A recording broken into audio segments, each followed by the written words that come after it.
Allah is my heart's speech, your mercy is what I beseech. Keep in my heart your remembrance, and in your deen allow me to advance. Help me in my quest, permit me to pass the ultimate test. Help me in my quest, permit me to pass the ultimate test. بسم الله الرحمن الرحيم. الحمد لله رب العالمين، وصلى الله وسلم وبارك على عبده ورسوله نبينا محمد وعلى آله وصحبه أجمعين.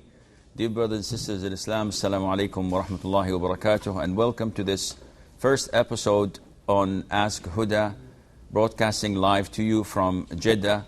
And evidently I don't have any water or juice, so this means that I'm fasting, and this is truly live. We will have, with the grace of Allah Azza wa Jal, Ask Huda for myself every Friday and Saturday, same time at 4 o'clock local time. And until we get your phone calls, I don't know if anybody is watching, but until you call and send your questions, the month of Ramadan, a week or so ago, every single day, people used to call and send text messages asking, when is Ramadan? Is it Wednesday? Is it Tuesday? Is it Monday?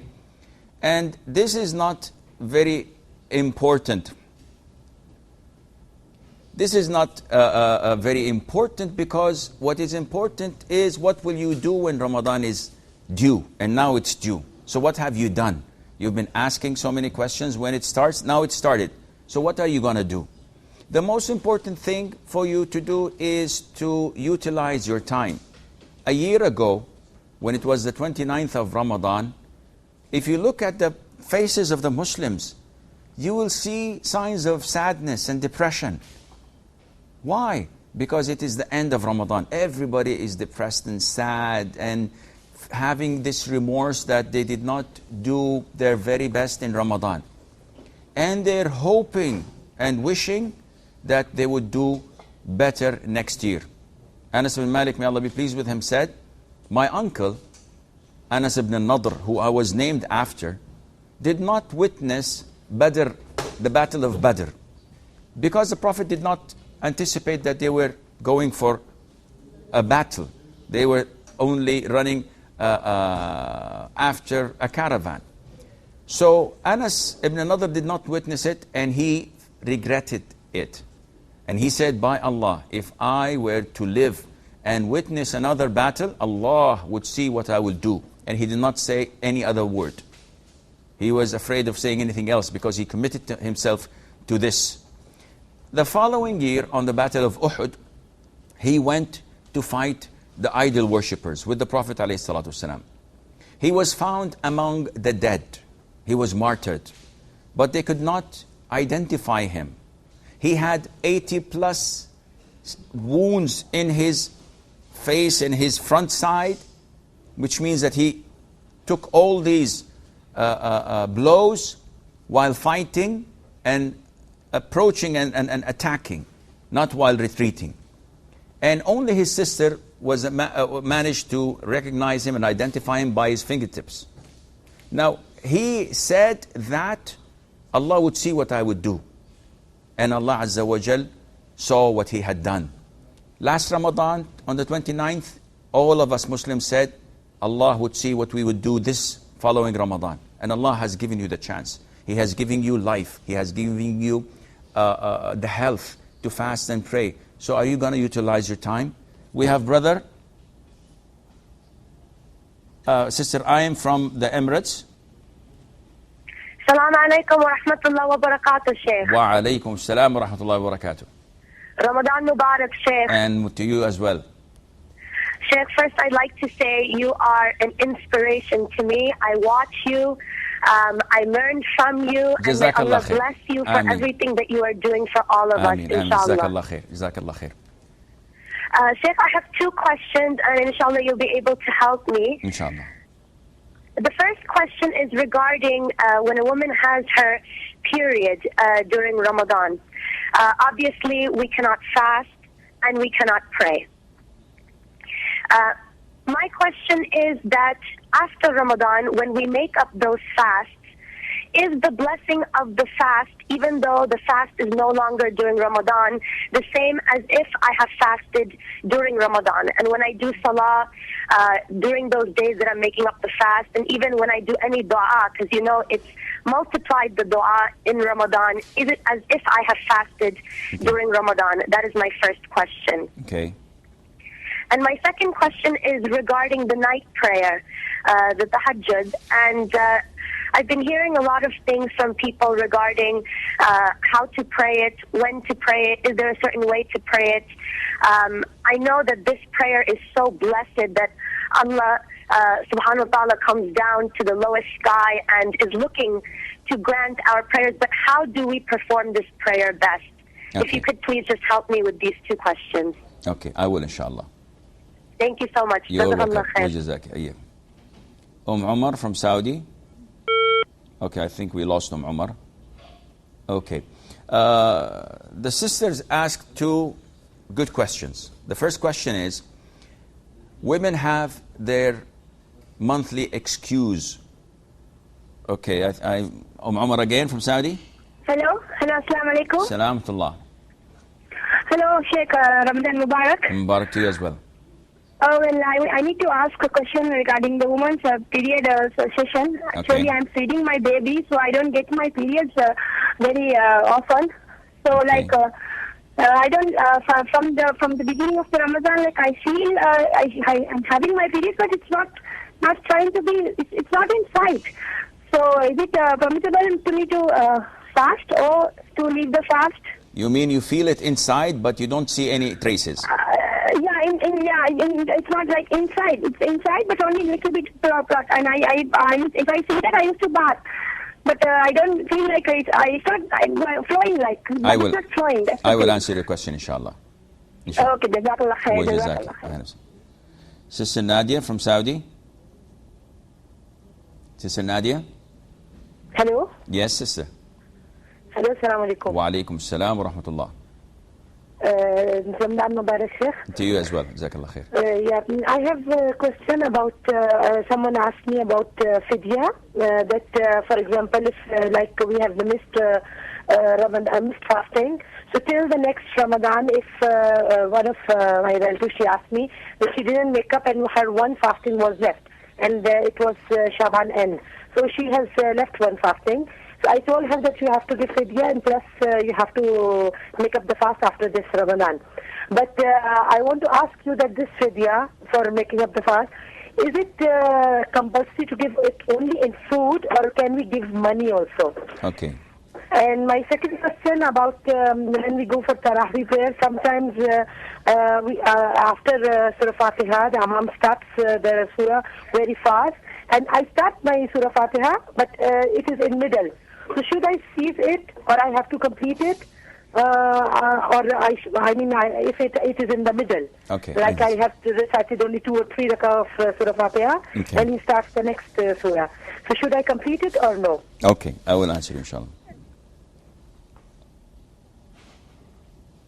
Brother Raif from Mecca. Makkah al-Mukarramah. Yes, brother. Sheikh, assalamu alaikum wa rahmatullahi wa barakatuhu. Wa alaikum assalam wa rahmatullahi wa barakatuhu. Turn down the volume, please. Sheikh, assalamu alaikum wa rahmatullahi wa barakatuhu. Listen to me from the telephone, akhi. Turn down the volume of the TV. Wa alaikum assalam wa rahmatullahi wa barakatuhu. Yes, what can I do for you, akhi? What can I do for you, akhi? Totally wrong. Yeah. Assalamu alaikum. For the third time, wa alaikum assalam wa rahmatullah. Strike 3. Sheikh, we are residents of Makkah al-Mukarramah. Okay. Often we visit to Jeddah. Is it necessary for us to do qasr? That is, can we pray qasr immediately after Maghrib? Similarly, if we are there for Dhuhr and Asr. Okay. Question number 2. Our son is working in Riyadh. Often he visits us. Is it necessary for him to come come in ihram and perform umrah. This will be a personal visit. Okay. For us. Okay. Understood. Any more questions? These are 2 questions here. I will answer you, Brother Raif. Brother Radwan from the Emirates. Yeah, Assalamu alaikum. Wa alaikum salam. First of all, Ramadan Mubarak to you. And Mubarak to you as well. Jazakallah khair. Yeah, I have only one question. Yes, sir. See, I have purchased some properties in my home country. These are specially for investment purpose. Okay. They are some land and apartment. Okay. Now, every year I pay zakat based on their present valuation and not on the basic price which I purchased. Okay. What is the ruling on that? What kind of investment are you intending? No, I have kept this land and apartment for my future, for my old age, and for my children's education purpose. Yes, but you're renting it, right? No, not renting. These are the open land and Okay. apartment. Okay, and you want, after it finishes, to sell it for more money, or you're just keeping it for rent, or you don't have any fixed... Maybe I will give for rent, or I will sell it for my children's education and for my old age. I will answer your question, inshallah. Thank you. Jazakallah. وجزاك أخي حياك الله. Okay, we start answering the questions. Question number 1 from the Emirates, Sister Aim. She says that when a woman has her menses and she misses days of Ramadan, if she makes up these days after Ramadan, would the time of her fasting be as blessed as Ramadan, and would her dua be multiplied as in Ramadan? First of all, the dua is not multiplied in Ramadan. The dua in Ramadan is like the dua outside of Ramadan, but it is blessed because Ramadan itself is blessed by Allah Azza wa Jal, and it's a month where Allah subhanahu wa ta'ala accepts the deeds of the Muslims when they do it, and He answers the supplication more for the Muslims when they supplicate. So the blessing in making up these days is not like the original days. And that is why, for example, if someone makes the biggest sin that breaks fasting, such as having intercourse during the daytime of Ramadan, if a person does the same when fasting in other months than Ramadan, this penalty is not mandatory as it is in the case of Ramadan. But of course, as long as your intention is good and you are feeling remorse for missing these days, though you should not feel that bad about it, because this is something that Allah has decreed upon the women, the daughters of Adam. So you have no reason to regret, alhamdulillah, and utilize your time while you are in the menses. As far as prayer and fasting, you're not allowed to do, but you're allowed to do everything else, and the sky is the limit. You can make dhikr, subhanallah wa bihamdi 100 times. Erases your sins, even if they are as great and as much as the foam of the sea. And, excuse me, there's a fly flying around, and apparently it's one of the fans of Ask Huda, so do bear with me. Her second question is tahajjud. How should we pray it? Again, tahajjud is any prayer that comes after sleeping. So it is part of the night prayer, as Taraweeh is part of the night prayer. So the main name for it is night prayer. Anything you pray after Isha and before Fajr, this is all called night prayer. If it's in Ramadan in congregation, this is called Taraweeh. If you sleep and wake up and pray afterwards, this is called tahajjud. So you should pray it 2, then conclude your prayer, 2, conclude your prayer, as the Prophet used to do it, alayhi salatu wasalam, and then offer your witr. And do I restrict myself to 11 rak'ahs? If you wish to do this, this is okay. The Prophet ﷺ usually used to pray as much. If you would like to add more, there is no restriction. The Prophet did not prohibit it, alayhi salatu wasalam, or restrict it, so you can go ahead and do it. And try to make it as long as possible. So the more you pray, the more you read Quran in it and stand, the more preferred it is to Allah Azza wa Jal. If you don't know the Quran, hold your mobile phone or your PDA and read the Quran, 1 juzu, 2 juzu, 3 juzu, as much as you can, and Allah Azza wa Jal loves this from you. Umar from Saudi, she said, she is nursing, she is suckling and breastfeeding her child, and she feels that her menses is due, and she feels the cramps and backache, but nothing comes out. And the answer to her question is, you do not have your menses. Menses, hayd, menstruation, is when the blood flows. So a spot or two of blood does not count. Once you have the flowing of the blood, then this is your menses and you have to refrain from fasting and praying. Nadia from Saudi Arabia has a couple of questions. She says that we know that if a person misses a day or more from Ramadan and the following Ramadan approaches and he's unable to fast, he has to make up for that missed day after the following Ramadan and gives fidya to it. And she's asking, can we give money or can we must give food? The answer is, it is an issue of dispute whether a person who misses a day from Ramadan or more and is unable to fast or make up for these days except after the following Ramadan, is he obliged to give the fidya or not? It's an issue of dispute. The most authentic opinion is that he does not have to give any food or any money, even if he postponed this for 5 or 10 years. Because this was not reported by the Prophet ﷺ, and it was not mentioned in the Quran. Allah only mentioned to us that he has to make up for these days. So where did the others brought this opinion of it is a mandatory to feed a poor person for every day you missed? The answer is, this is the action of some of the companions, may Allah be pleased with them, but it is not their consensus. Hence, we have to go back to the Quran and to the Sunnah, and as long as there isn't anything that supports this, we cannot mandate, we cannot say it's obligatory. If you want to feed, it's up to you. If you don't want to feed, only making up for these days is sufficient.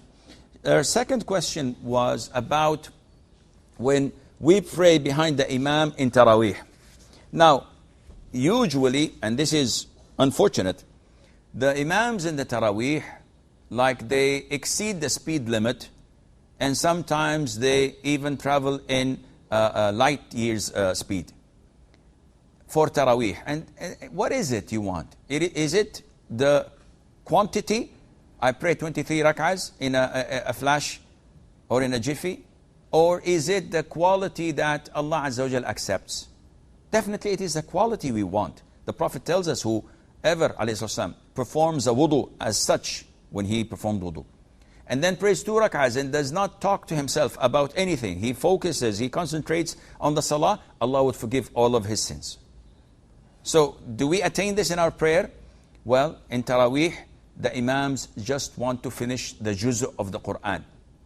They hardly prostrate well or bow well. They just want to finish so that the people could go on with their lives, and this is something wrong. So, her question is, the Imam does not give sufficient pause between the Fatiha and the Surah for us to read the Fatiha. First of all, there isn't such a pause, neither in mandatory prayers, nor in Taraweeh, nor in any other prayer. The Prophet ﷺ never paused as some of the Imams do, leaving time for the people to recite the Fatiha. The Prophet would only pause to take his breath so that he could go on for the second surah. So therefore, this is not part of the sunnah to pause. Secondly, if you started reciting the Fatiha, and what is the ruling on reciting the Fatiha in the congregational prayer where the Imam is reading his prayer aloud, as in the first and second rak'ah of Maghrib Isha, and as of the 2 rak'ahs of Fajr? What's the ruling on me reciting the Fatiha behind the Imam? It's an issue of dispute. The most authentic opinion is that it is not mandatory. It is highly recommended, and this is the opinion of Imam Malik, may Allah have mercy on his soul. And this is what all the evidences go down to, if you want to look at them as a whole. And this is the choice of Shaykh al-Islam bin Taymiyyah, may Allah have mercy on his soul. So you're not obliged to recite it. If you did start reciting it, and he started reciting the surah, it is permissible for you to quickly go through and finish it, and Allah knows best. Ali from Saudi. Brother Ali? Yes. Assalamu alaikum. Salam wa rahmatullah. I'm calling from Perth in Australia. In Australia, ahlan wa sahlan. Ozzy. Okay. We have already Tarawih and we're already at home now. Yes, Akhi. Now, my question is to do with moon sighting. Okay. I regularly go out every month to sight the moon, and once we either we see it on the 29th or we add another day and come back again 29 days to sight the moon. MashaAllah. Now, this year, apparently, we are at odds with nearly everyone in the world because on our 29th, we did not see the moon here in Perth, and so we did not fast. But the problem is some of our the brothers here are taking sighting from the whole of Australia, and you know, Australia is as big as a continent. Yes. So my question, and there's this hadith I read in Sahih Muslim about Qurayd, whereby he and Ibn Abbas back and he fasted on different days. Yes. So am I allowed to take the sightings of Sydney, which is even this time difference between Sydney and Perth, or should I just stick with my regular sighting, and is this hadith okay to use to just continue doing my regular sighting for my local community here in Perth? Do the local community follow you? We are a group of brothers. We go regularly there. We don't have any leader here. We don't have any sheikh as per se who represents every Muslim here. Everyone just follows who they feel like they want to follow. Okay, I will answer your question, inshallah. Okay, Rahina from Saudi. Yes, from Saudi. Yes, Rahina. What? Yes, sister. Yes, Assalamu alaikum. Salam to Allah wa barakatuh. Lower your TV, please, and listen to me from the phone. Okay. Please, I've been... Lower your TV. Okay. I have been forwarded a message about Prophet Musa, that Allah subhanahu wa ta'ala told him that an ummah will be set down, which will be closer to Allah during Ramadan time. Allah described us. So he told Prophet Musa that we will be closer to him during Ramadan than he is to him. So when I was forwarded that message, I forwarded it to other people, and then there was a lady who asked me that it cannot be true that we can be better than Prophet Musa. So please, I want to know the source of this hadith, whether it is true or not. Prophet Musa said that we will be witnessing him? No, Prophet Musa. Yes. No, Prophet Musa said, Allah subhanahu wa ta'ala told Prophet. Hello? I believe we were disconnected. Brother Fuad from the Emirates? Yes. Assalamu alaikum wa rahmatullah. Wa alaikum salam wa barakatuh. Ramadan Kareem to you and all the listeners on the world. Ameen. Sheikh, I have one question from you. Okay. It is about paying of Sadaqat al-Fitr. Okay. I'm living in the United Arab Emirates. I'm working here. Is it possible for to pay the Sadaqat al-Fitr the people who are living in my home country, like my parents, they can pay the Sadaqat al-Fitr on my behalf, or is it important for me to pay here in UAE? Okay. This is the question. And secondly, brushing the teeth with the toothpaste, not the dishwasher, is it permissible during the fasting or not? Okay. Jazakallah khairan. Hayyakallah. Ahlan wa sahlan. Okay, Raif from Mecca is asking that when we go to Jeddah, can we shorten our prayers? And the answer is no. The people of Mecca and Jeddah do not consider commuting between the two cities to be traveling. Therefore, you have to pray on time and you pray full. And he's asking about his son. Whenever he comes from Riyadh, visiting them in Mecca, must he wear his ihram? If he intends to go for Umrah, yes.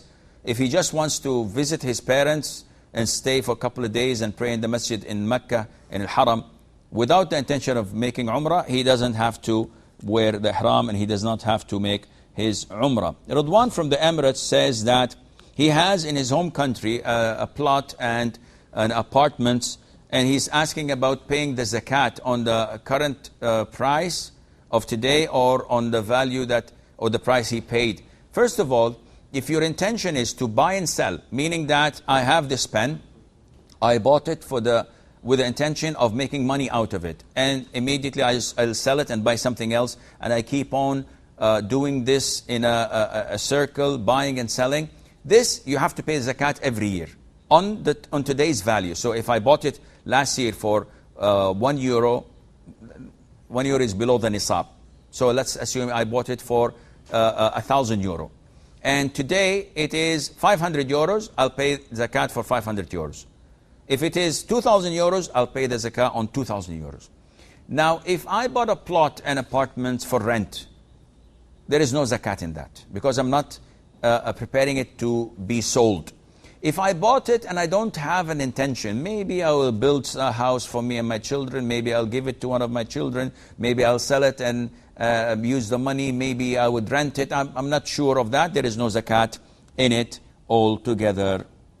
Ali from Australia, the issue of sighting the moon, each region, and I'm not going to go into details, but each region has their own sighting. So Saudi Arabia has its own sighting. Egypt, may Allah Azza wa Jal give them a way out of their crisis, has their own sighting. Morocco has its own sighting. England has their own sighting, and so on.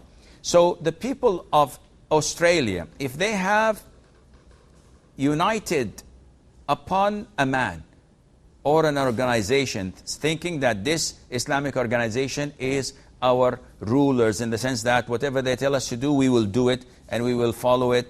And this is what they're supposed to do.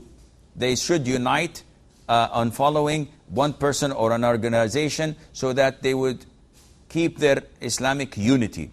But having a gazillion parties and different groups and different jama'at, and everyone looks at the other and starts pointing fingers, and the only one beneficiary is shaitan, who is having a lot of fun, and also those who are on top of these organizations, because this is where they get the money from their subordinates and from their followers, and they're getting richer and richer by dominating them. This is un-Islamic.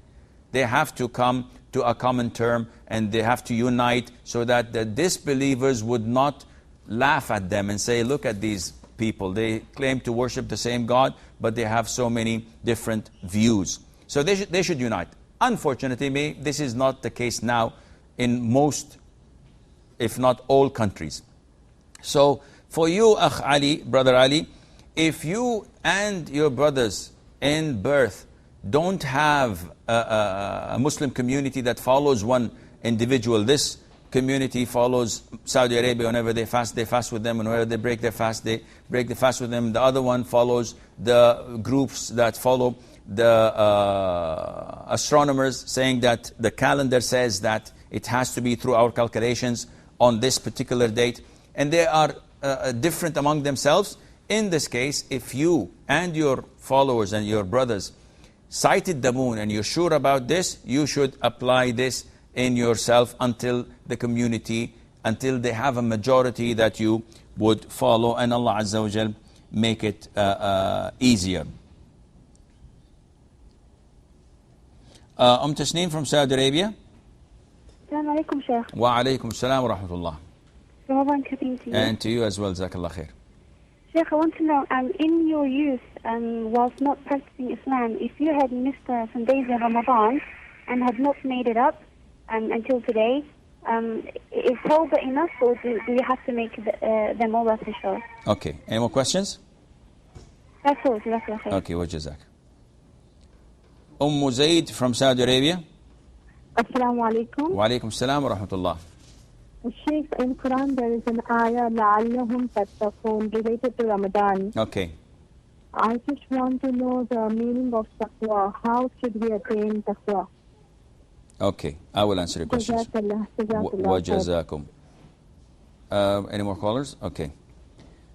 Fuad from the Emirates, he's saying that I would like to know whether it is best for me to give zakat al-fitr in my country, in where I live in the Emirates, or to send it to my family where there are lots of poor people. The best is to give it out in your country. But if you feel that, that is in the country of residence, but if you feel that the people in the Emirates are well off and they don't have so many poor people or needy, and in your country there are people who are more needy, in this case, no problem for you to give it out in your country, providing that this does not exceed your Eid. So let's assume that in your country, in the Emirates, the Eid is on Wednesday, for example, or Thursday. And in India, the Eid is on Friday or Saturday. So you tell your parents, give Zakat al-Fitr on my behalf, and they give it on Friday. Your Eid was on Thursday. This is not applicable because it has to be on your date, on your terms. So it has to be given before your Eid in your country and the Emirates. If it's given out after your Eid, this is not considered Sadaqat al-Fitr. His second question is, what's the ruling on brushing the teeth with toothpaste and during Ramadan while you're fasting? As long as you are sure that you're not going to swallow any of the toothpaste, your action is okay, inshallah. Tasneem from Saudi Arabia, she says that if a person in his youth missed a number of days of Ramadan, is repentance enough, or he must make up for the days missed? The answer is he must make up for the days missed. So he has to calculate. One would say, I don't know how many days. Say, give an estimate. He said, I know they were like 10 years. So we would say, okay, 10 years multiplied by 30 is 300 days you have to make up. He said, no, I did fast some and missed some. So you have to go in this format. So shall we say 5 days only? He says, no more. So 200 days? He said, no less. So I said, okay, 20 days is more. And we go on, plus and minus, until we zoom in into a particular date. You add few days just to be safe. And inshallah, this is sufficient. Zaid asks about the ayah of the Quran where Allah Azza wa Jal says, يا أيها الذين آمنوا كتب عليكم الصيام كما كتب على الذين من قبلكم لعلكم تتقون. Oh, you believe, Allah has ordained fasting upon you as it was ordained upon the nations before you, so that you may reach the level of taqwa. What is the meaning of taqwa? This is what we will answer after taking Maryam's call from the Emirates. Yes, Maryam. Maryam. Assalamu alaikum. Wa alaikum assalam wa rahmatullah. Ramadan Mubarak, Sheikh. And to you as well, Jazakallah khair. I have two questions. Okay. The first question is, until what time we have to pray the duha? Okay. And the second is, ladies are praying at home. So I just want to ask you, till we wait until the Adhan finish? Can we pray as soon as it's finished, or we have to wait for the second call? Okay, I will answer your question. Thank you very much, Sheikh. وياكم. Anis from the Emirates? Yes. I'm saying yes. Oh, from Saudi. Okay. No, from Saudi. Yes, Anis. What can I do for you? Please, I have a hadith. Can I read the hadith to you? Okay. Okay. The hadith said, once Musa alayhi salatu asked Allah subhanahu wa ta'ala, you have granted me the honor and privilege of talking to you directly. Have you given this privilege to any other person? And Allah subhanahu wa ta'ala replied, Musa, during the first period, I am going to send an ummah who will be the ummah of Muhammad sallallahu alayhi wa sallam with dry lips, very songs. So he described Ramadan during this time. And then he said that during this time, during the period of Ramadan, the Muslim Ummah will be closer to Musa, the Muslim Ummah will be closer to Allah than Prophet Musa is. Okay. This definitely, this hadith is fabricated. People. No, this is fabricated. So a lady was asking me that it can't be. This hadith is fabricated, definitely. No one can be closer than Musa from the Ummah of the Prophet ﷺ to Allah Azza wa Jal. Okay, Michelle from Egypt? Michi, okay. Yes, Michi, what can I do for you? Assalamu alaikum. Wa alaikum assalam wa rahmatullah. Sheikh, I have three questions. Okay. First, I want to ask you, when I enter masjid to pray Isha, and the Imam already started the Isha prayer, it's necessary for me to pray the Isha prayer with him. Have you prayed your Isha or not? Sorry? Have you prayed your Isha or not?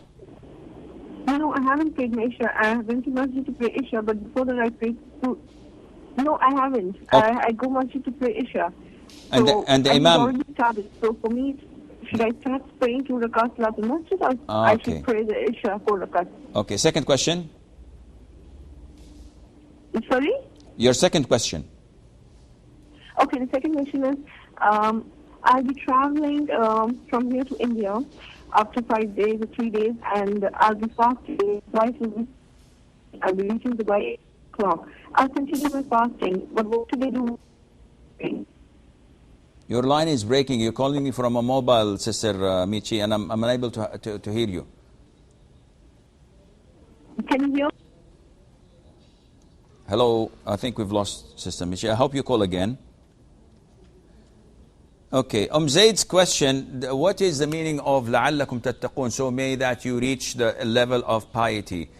At-taqwa, piety, is leaving or putting something between you and Allah's wrath and Allah's punishment. So whatever makes a visor, makes a screen between you and hellfire, this is means of taqwa. So if you pray, this is a sign of taqwa, because your prayer would take you away from hell. If you fast, if you give charity, if you're kind to people, if you connect to your next of kin, if you refrain from anything that is haram. So you don't listen to music, you don't watch haram things, you don't say haram things, you don't consume haram things. All of these are taqwa. So whenever you see something that would draw you closer to hell and you refrain from it, this is taqwa. Whenever you see something that would draw you closer to Allah and to Jannah, and you do it, this is taqwa. So Allah Azza wa Jal has prescribed fasting for us so that we would reach the level of piety, taqwa. So it is not only not to eat and not to drink. Because if you do haram things, and if you don't pray on time, and if you don't give money on time as zakat, if you don't obey your parents, if you don't connect to next of kin, if you're not fair with your wives and with your children, all of this means that you're only refraining from food and drink, and this does not have any value. The Prophet said, alayhi salatu wasalam, whoever does not abandon saying things that are haram, whoever does not refrain from haram and from ignorance, Allah has no need for him to refrain from eating and drinking. So therefore, this is the level of taqwa that Allah wants us to attain. And to attain this, you have to do what Allah told you to do and refrain from what Allah has told you not to do. Maryam from the Emirates, she says, what is the last time for duha prayer? Duha ends about 7 to 10 minutes before the adhan of dhuhr. So if the adhan is at 12 o'clock, 10 to 12, you cannot pray. This from 10 to 12 till 12, the adhan time, the 10 minutes, is when we are restricted from praying, and that is when the sun is exactly in the middle of the sky. She says that as women, when we are at home, do we pray when the adhan is called, or we must wait until the iqamah, until the congregation starts in the masjid? And the answer is no. The adhan announces and declares the time for prayer. So the minute the man says Allahu Akbar, then this is the time is due. You can pray in your home without a problem. Anis from Saudi, she says, well, again for the second time she was disconnected, but the hadith she mentioned that our ummah in the month of Ramadan would be closer to Allah from Musa. This is a fabrication. Definitely a fabrication. And I do advise you, in the application of WhatsApp that is so infamous among the Muslims nowadays, and until now it's not banned, but I advise you to avoid this application. So many misinformation, and so many false hadiths are taking place in that application, and the Muslims take them for granted, and they should avoid it. Brother Saeed from Iceland. Brother Saeed. Wa alaykum assalam wa rahmatullah. I have a question. At the local mosque, now the timings over here are pretty different. Like our Maghrib is around 10 o'clock in the night. Okay. That's the time we break our fast.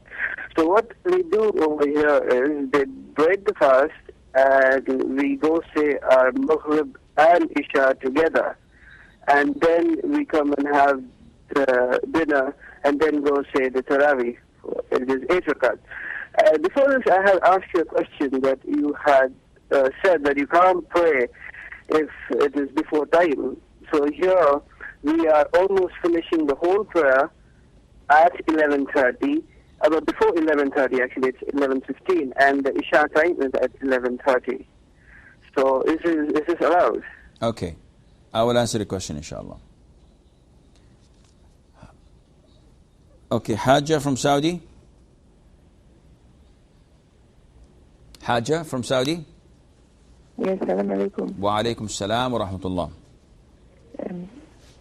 Is this Huda Jul? This is Asim al-Hakim. What can I do for you? Salam alaikum, Sheikh. Wa alaikum salam. I want to ask about intravenous infusion while fasting. Okay. If a patient gets intravenous infusion, if the fasting should be continued or okay. the fast. You're asking about the IV, and is it like glucose and... Yes. Okay. Yes. Okay. And then the second one, if it's IV, but it's given with antibiotics. Okay.